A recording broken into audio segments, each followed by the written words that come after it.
Hello, and welcome to Eco Show. This is number 5. I'm Henry, and I research ecology.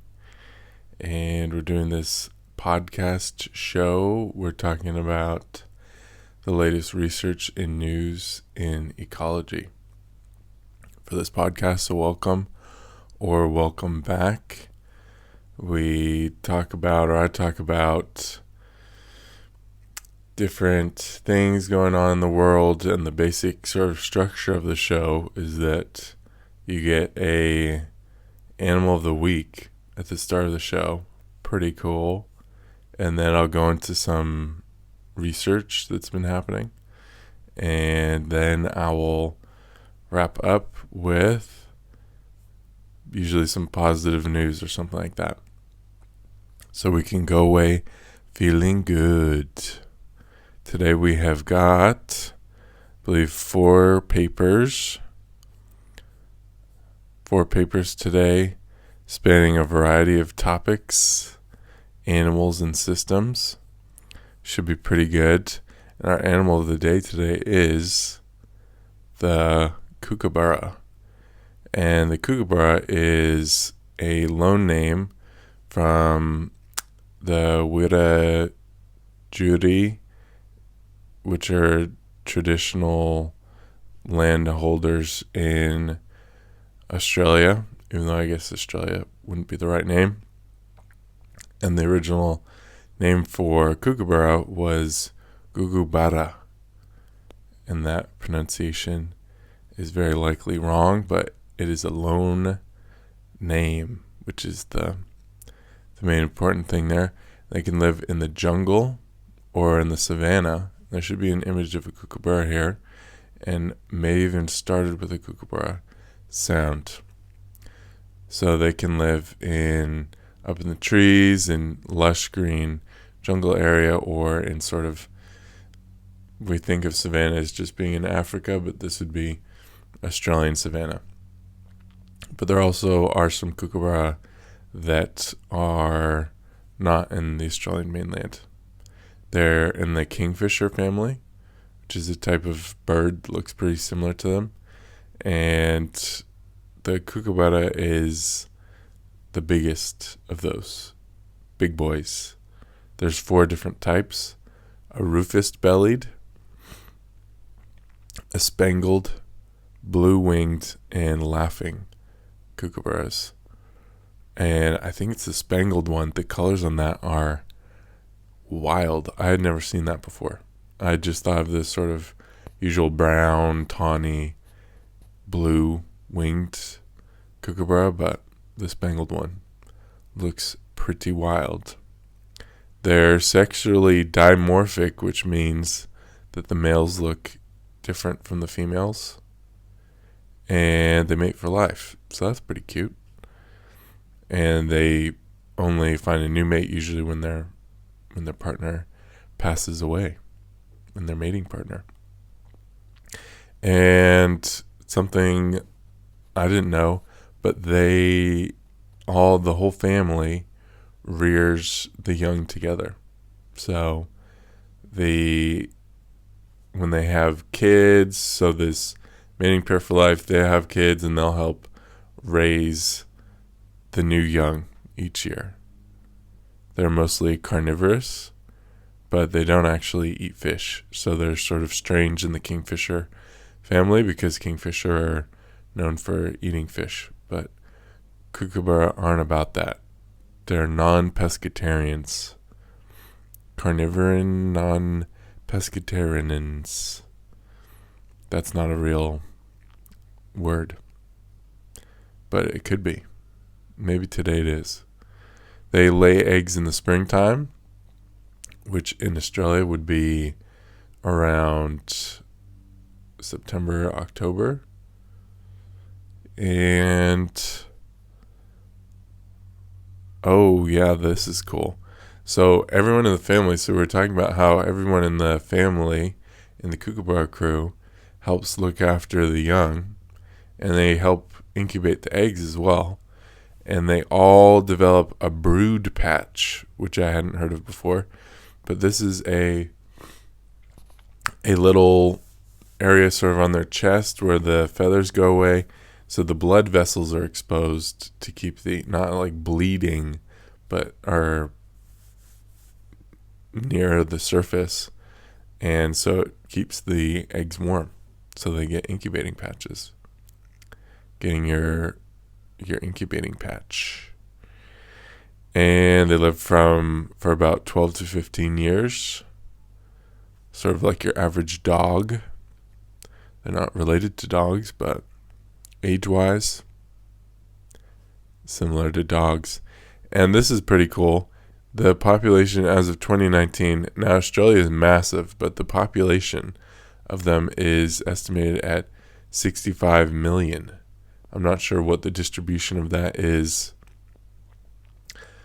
across the 4 different types that we said, but they're of low concern. But their habitats are getting widely deforested. A lot of habitat is just deforested in Australia, and deforestation is still going on, so that is a threat if you don't have the forest, but they still have pretty solid populations. Okay, onto the papers. We're just looking at the journal called Global Change Biology today. And so we've got 4 papers from the most recent edition of Global Change Biology. The first paper is, I'm a little sniffly today. I'm trying to sniffle away from the microphone. Hopefully it's not too disturbing. Okay, so this one I can read the title from the start. This is called Hybridization Between Closely Related Songbirds is Related to Human Habitat Disturbance.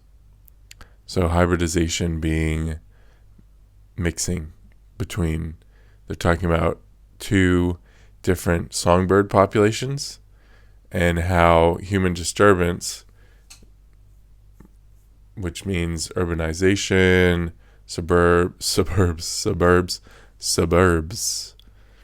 urbanization and suburbs, how suburbs impact those bird populations. So 2 separate populations, and they're hybridizing, they're mixing together.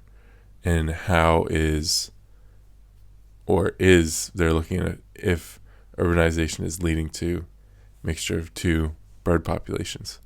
And that was by Catherine Grabenstein et al. So our introduction to this is that habitat disturbance can lead to hybridization between closely related but reproductively isolated species. So we talked a little bit about this in one of the things in one of the papers talked about this last week, where climate change is making areas in the ocean warmer, which is effectively connecting areas that would have been isolated because they're at different temperature levels. So that was in the ocean. Today we're talking about land. So in land, the same thing can happen, where you maybe had a alpine grassland, and then you had forest, and then you had another lowland grassland, and the forest was dividing that high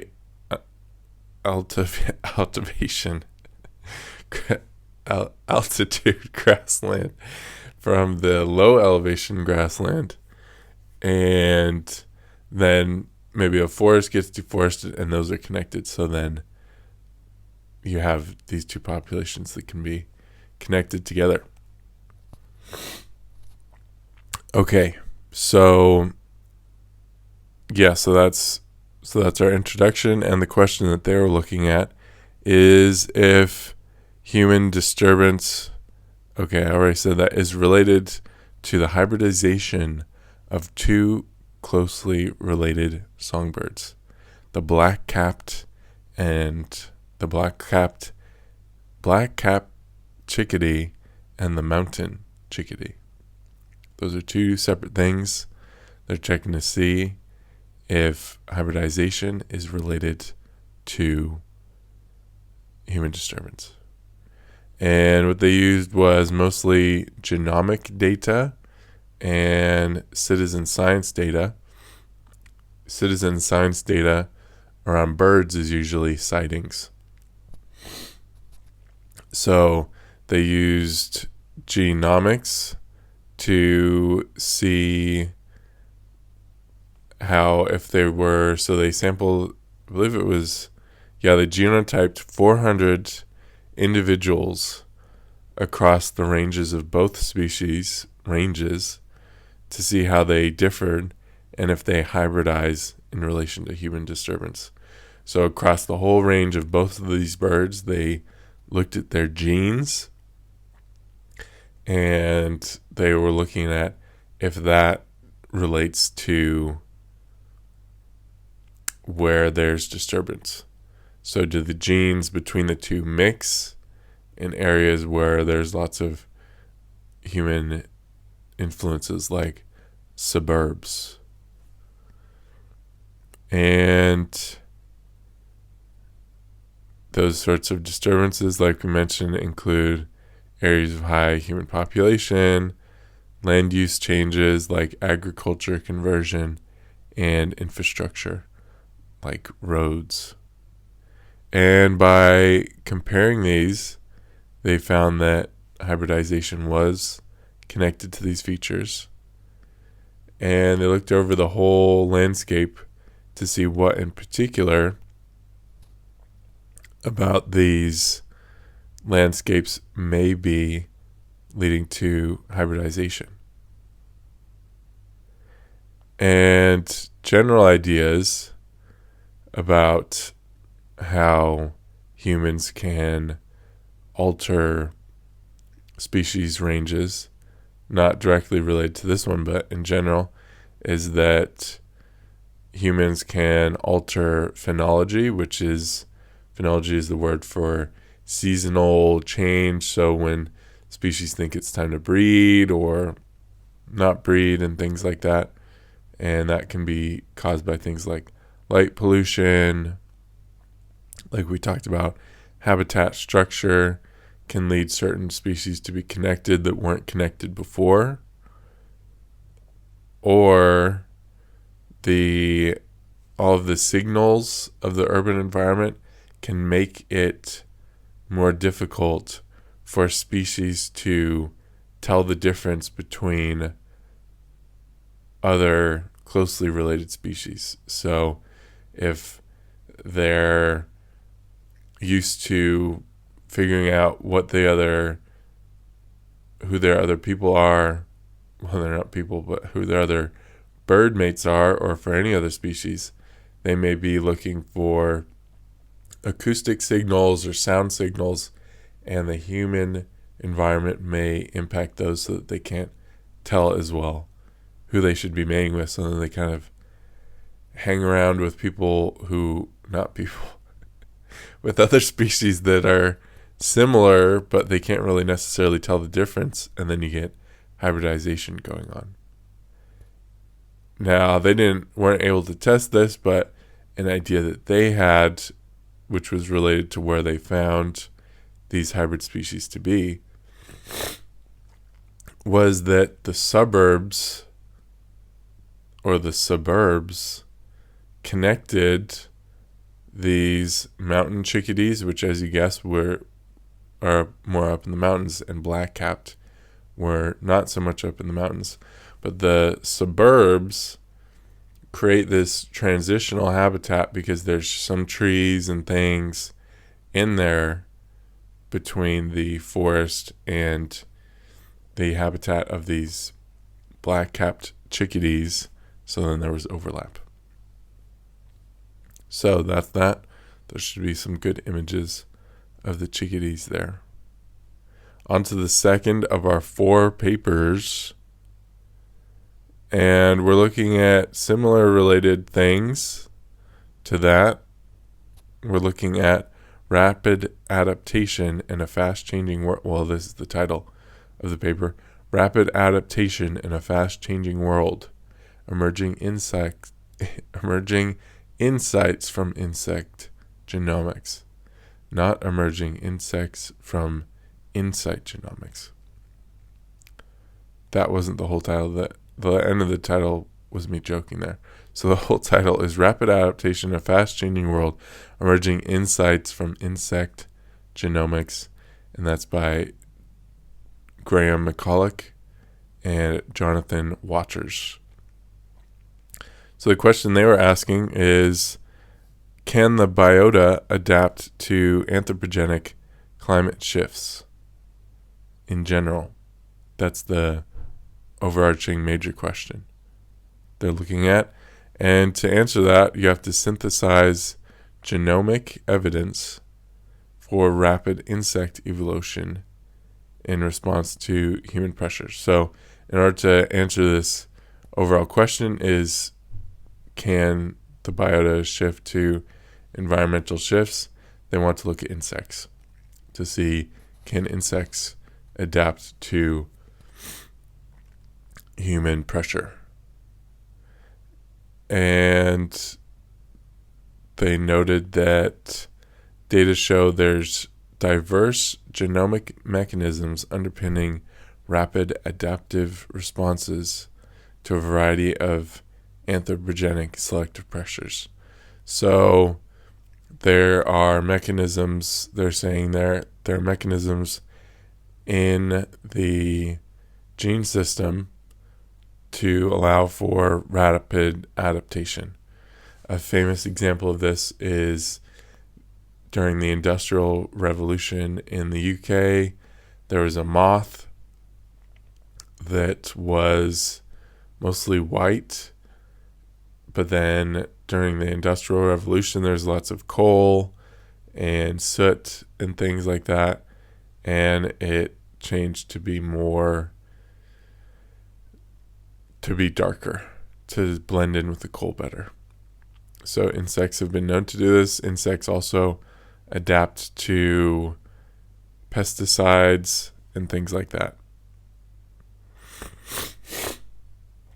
So they wanted to look at genomic evidence for rapid evolution in response to human pressure. Okay, and let's see. So some other examples are, I think the main one.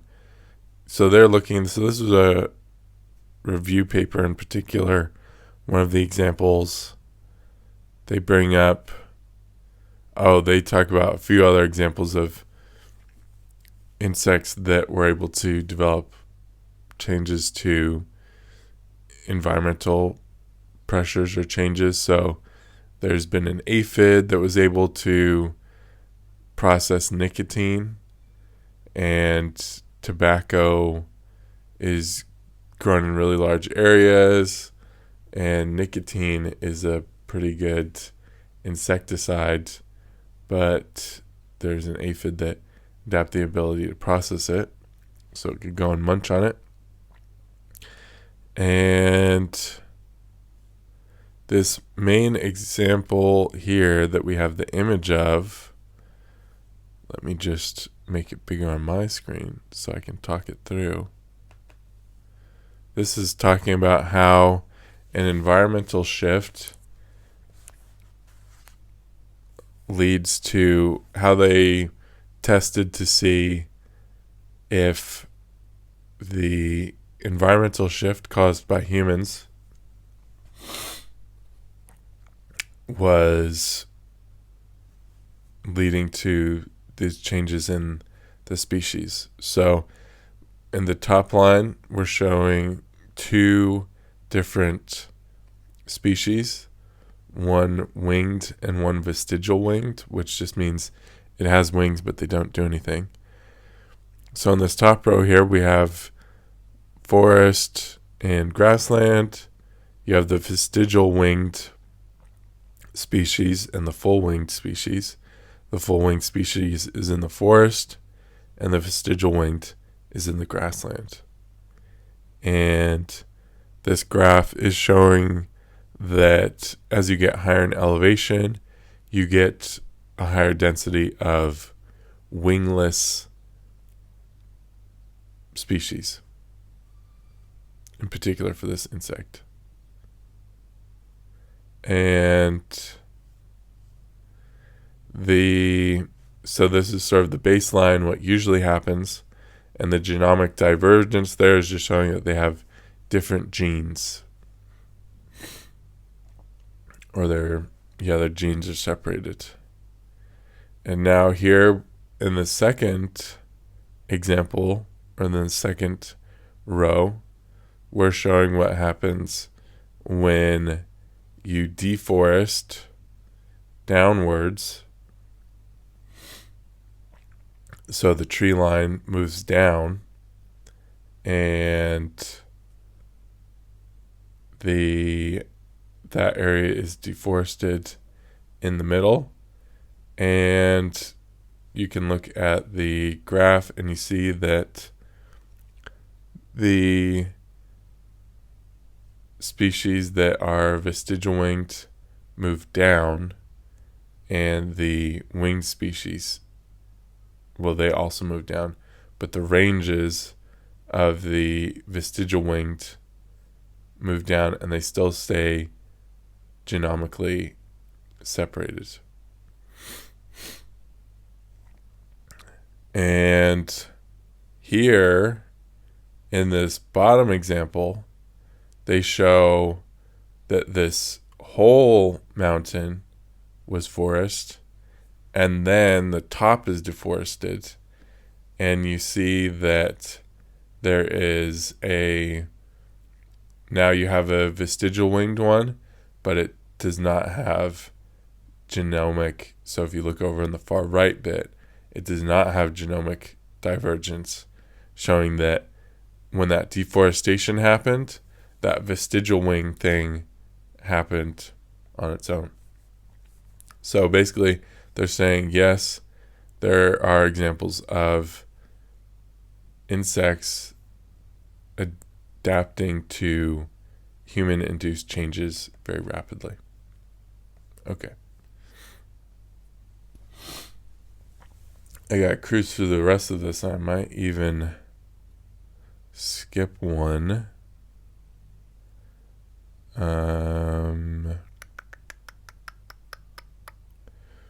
I'm looking at... That is interesting.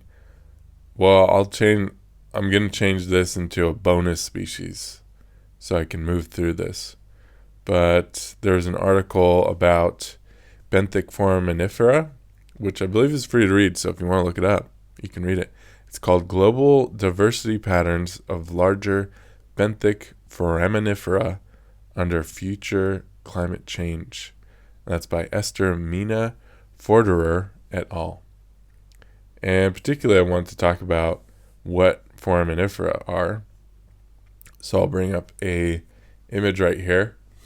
And what's interesting about foraminifera is they're these little species that are in the ocean and are probably on land. But what they are is single-celled organisms that are small and make a shell from calcium carbonate. And they are different from other shelled things that you'd think of because the shell is in the cell membrane. And there are over 50,000 living and historic species recognized. And they produce a lot of carbonate and help build reefs. So I'll just talk about, what were the results? So they were looking at how climate change is projected to change these diversity patterns. And it's looking like in past areas of rapid warming, they have done well. But the current conditions are different from their current niches. So it's looking like their ranges may expand, but there may be also big changes in species richness. That almost sounds like an astrological forecast. Your future holds abundance and change. So that is the astrological interpretation of me via this article. But so kind of good, kind of bad, but for species diversity, not great, but for their general ranges,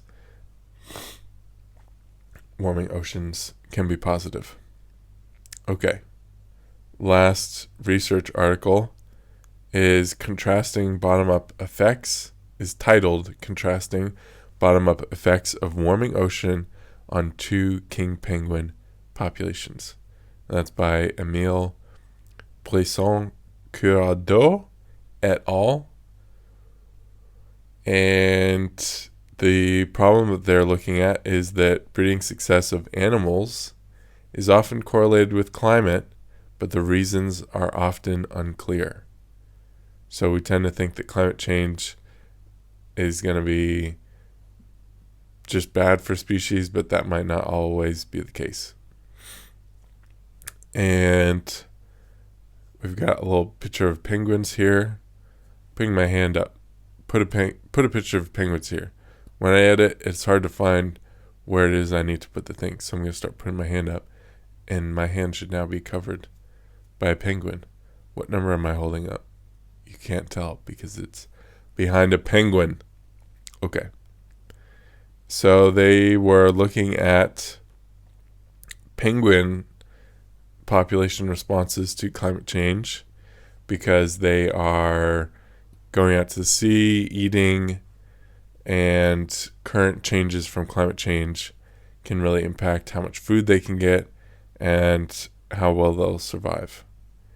So they looked at how changing currents are impacting different populations of penguins. And the population on some islands were doing well and others weren't doing well. And they found that that was directly related to how the currents were shifting. So some islands were bringing currents that would bring fish closer to the island, which makes it easier for them to go and fish and raise young, and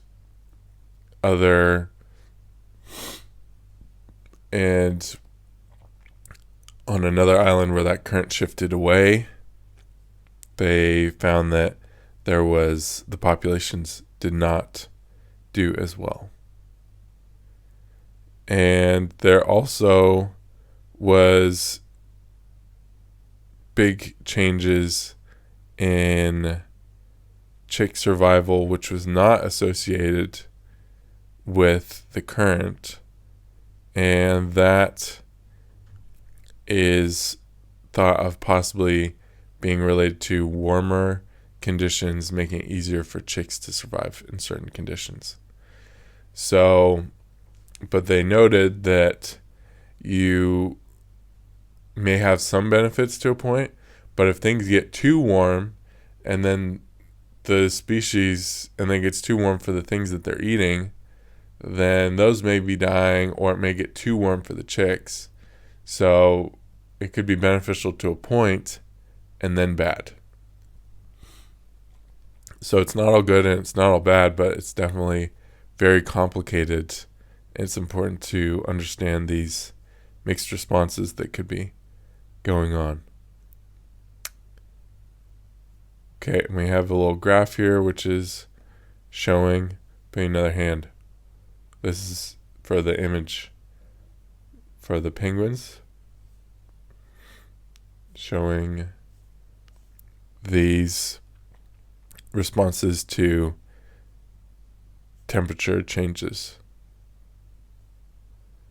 So the two islands, Kerguelen and Cosette, and so the left side is showing that the positive indicating better, so better chick survival, better chick mass, and better provisioning on these species responses. And then at the island of Cosette, there's decreased responses to these bottom-up effects.